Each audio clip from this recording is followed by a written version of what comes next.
Merci beaucoup. Donc, une petite vingtaine de minutes pour donner quelques éléments concernant le travail et la réflexion que nous avons pu mener autour de l'enseignement de l'éthique, plus spécifiquement en direction des professionnels de la santé publique.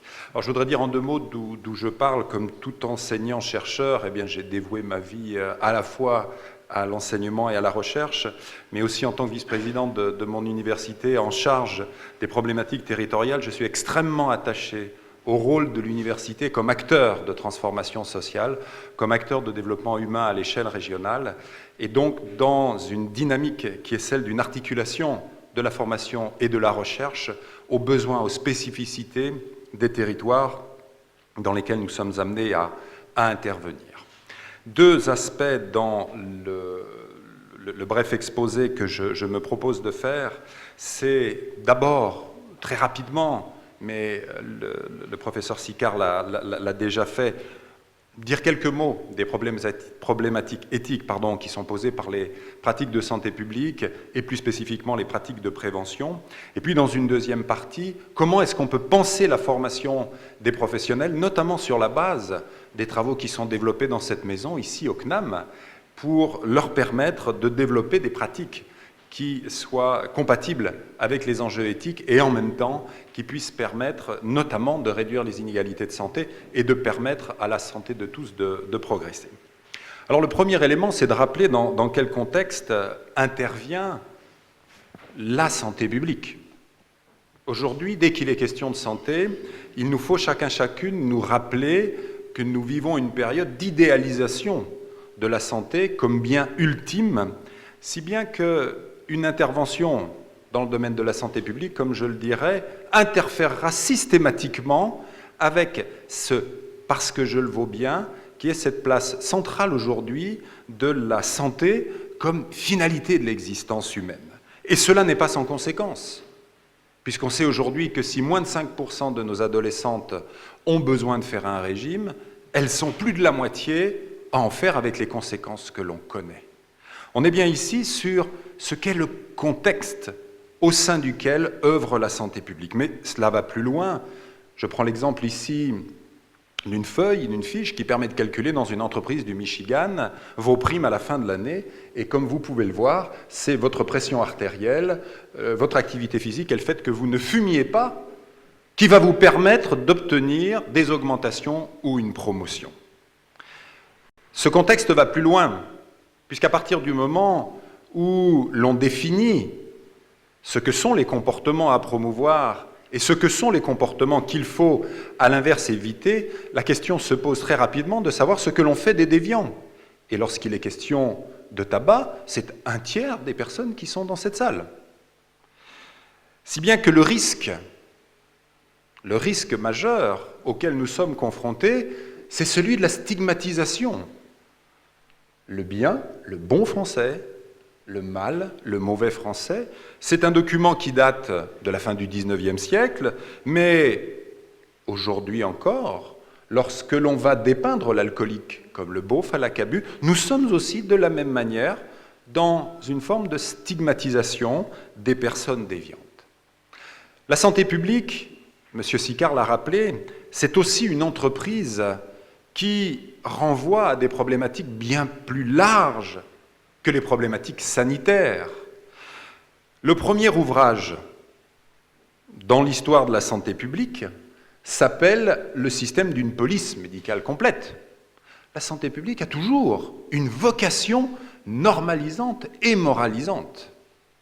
La santé publique a toujours été l'un des outils pour combattre les classes dangereuses historiquement.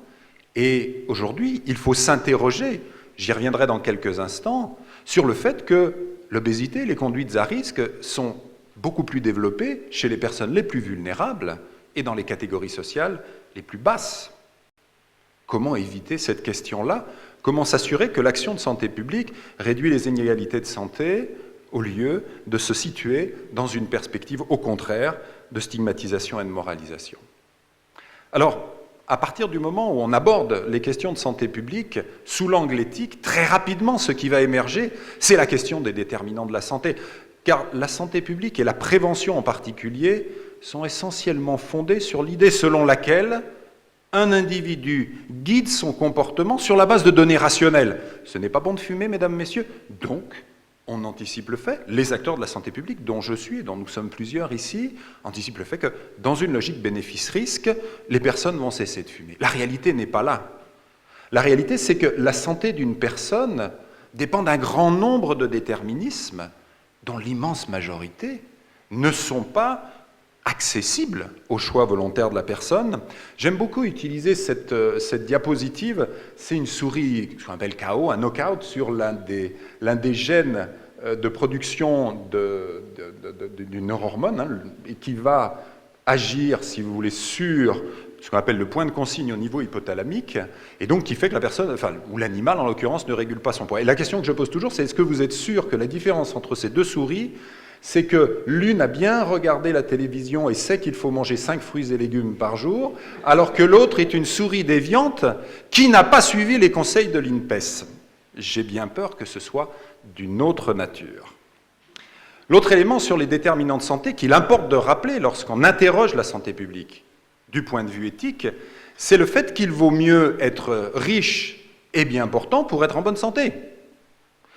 Ici, vous avez un outil tout à fait classique qui mesure la perception que les individus ont de leur état de santé, et vous pouvez constater que plus vous êtes pauvre, plus vous avez une perception négative de votre santé. Vous voyez que le vert et le bleu sont très bas, alors que plus vous êtes riche, plus vous avez une perception positive de la santé. De la même manière, la consommation des fruits et légumes est directement déterminée par le niveau social. Alors qu'est-ce que ça veut dire une santé publique qui explique à tout le monde qu'il faut manger des fruits et légumes ? Alors que les déterminants de la consommation de fruits et légumes sont massivement dans le champ du social. Il nous faut impérativement interroger ces questions, interroger aussi ce raccourci entre les facteurs de risque et les causes. L'idée selon laquelle une personne qui aurait tel type d'antécédent, tel type de problème, aurait nécessairement au bout du compte tel type de comportement, on le voit bien à travers tout ce qui a été fait sur la détection précoce des conduites à risque chez les enfants. Cette question clé de la causalité est au cœur de l'interrogation de ce qui fonde la légitimité de l'action de santé publique.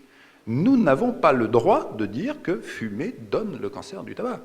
Fumer est un facteur de risque massif du cancer du poumon. Ce n'est pas la même chose et c'est un enjeu tout à fait significatif.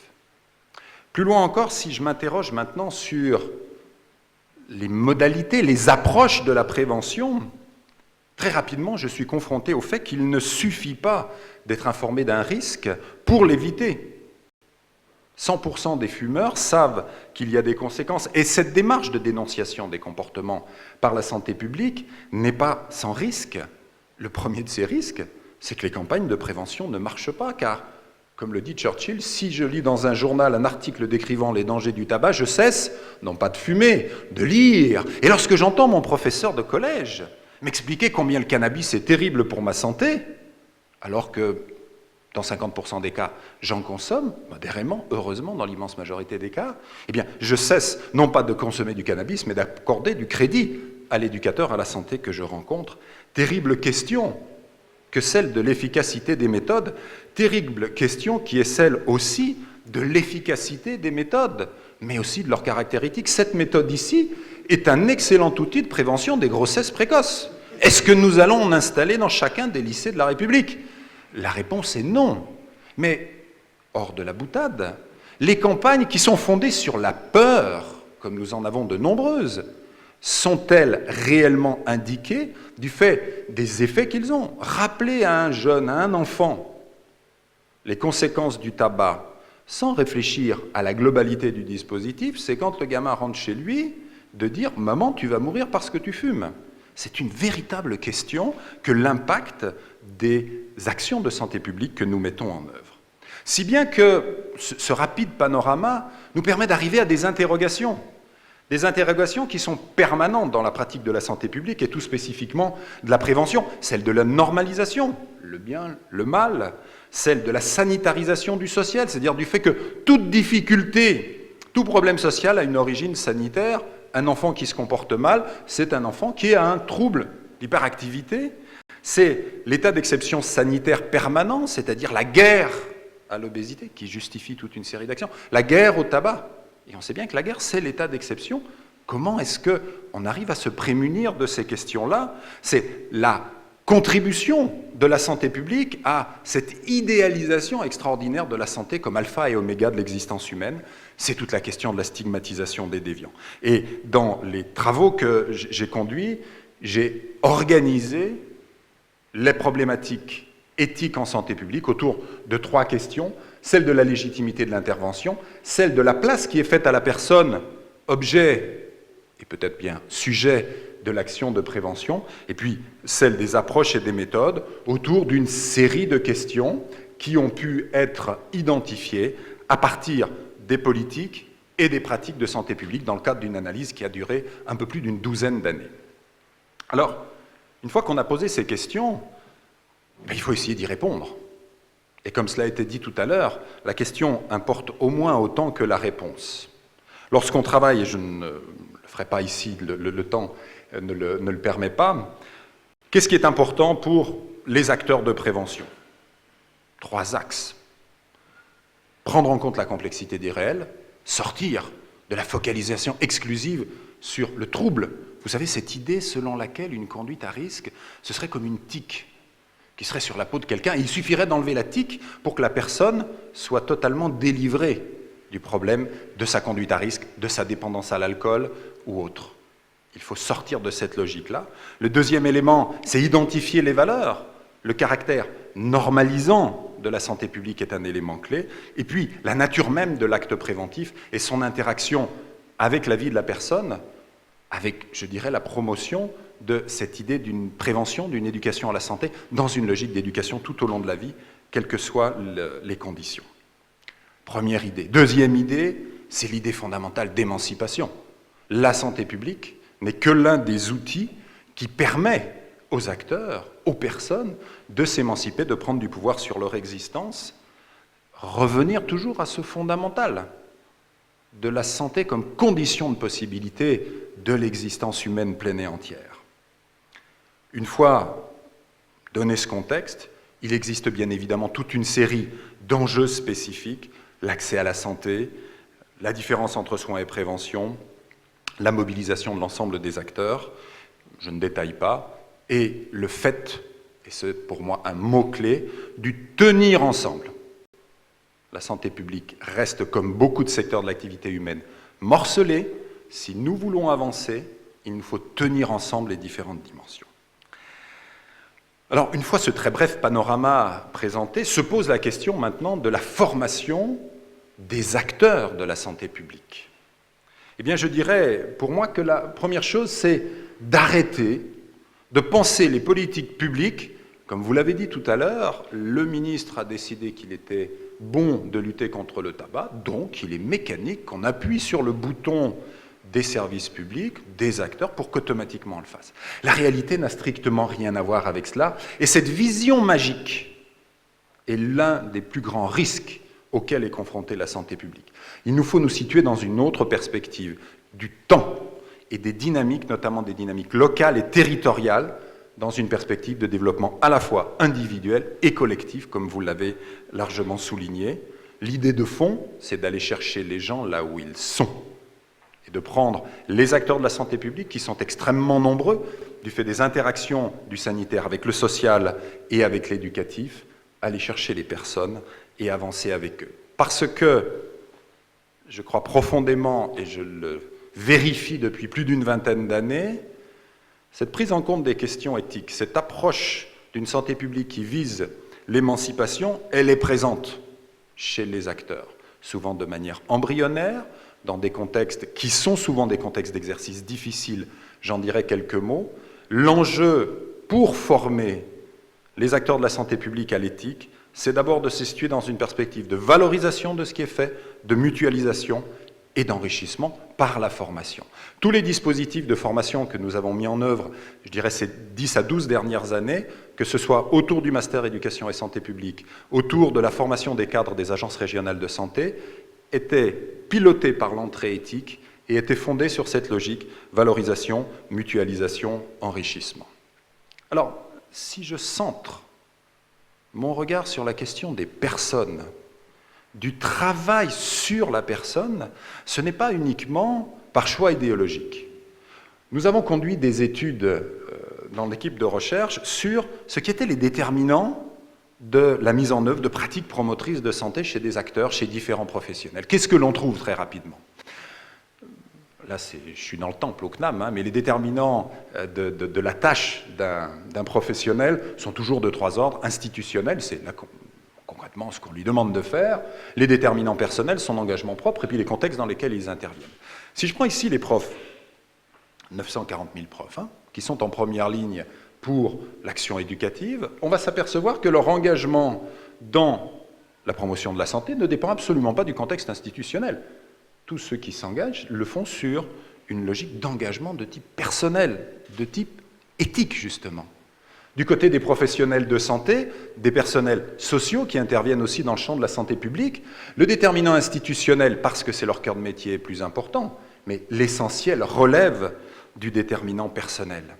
Si bien que la question, pour nous, dans la formation des acteurs de la santé publique, c'est bien de les situer comme étant des professionnels qui agissent dans un champ de contraintes extrêmement complexe, duquel va émerger leur pratique professionnelle, certainement pas comme des robots à qui on va donner un protocole éthique pour la mise en œuvre de telle ou telle stratégie de prévention, pour travailler sur ce qu'on va dire aux dames qui sont porteuses du gène, par exemple BRCA1. Bien sûr qu'il y a des protocoles, mais ce qu'il faut, c'est surtout en situation, être en capacité de donner les moyens aux professionnels de le faire.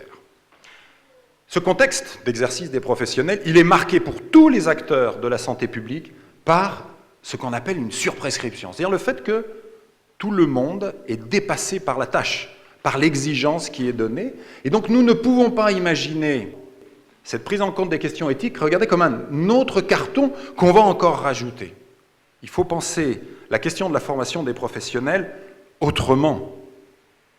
Les aider dans ce qui, au cœur de leur activité professionnelle, leur permet de construire les compromis quotidiens, réels. On a parlé du travail, par exemple, des infirmiers, des cadres infirmiers. Comment est-ce que dans le cadre extrêmement contraint qui est le mien, je suis en capacité de prendre en compte ces problématiques éthiques au service de l'action de santé publique. Alors, tout cela a un mot. Il s'agit d'une logique de professionnalisation, c'est-à-dire de bien considérer tous les acteurs de la santé publique, non pas comme des personnes qui mettent en œuvre une règle du jeu donnée à l'avance, mais bien comme des gens qui sont capables de résoudre des problèmes variés, complexes, qui sont capables d'autonomie dans ces situations.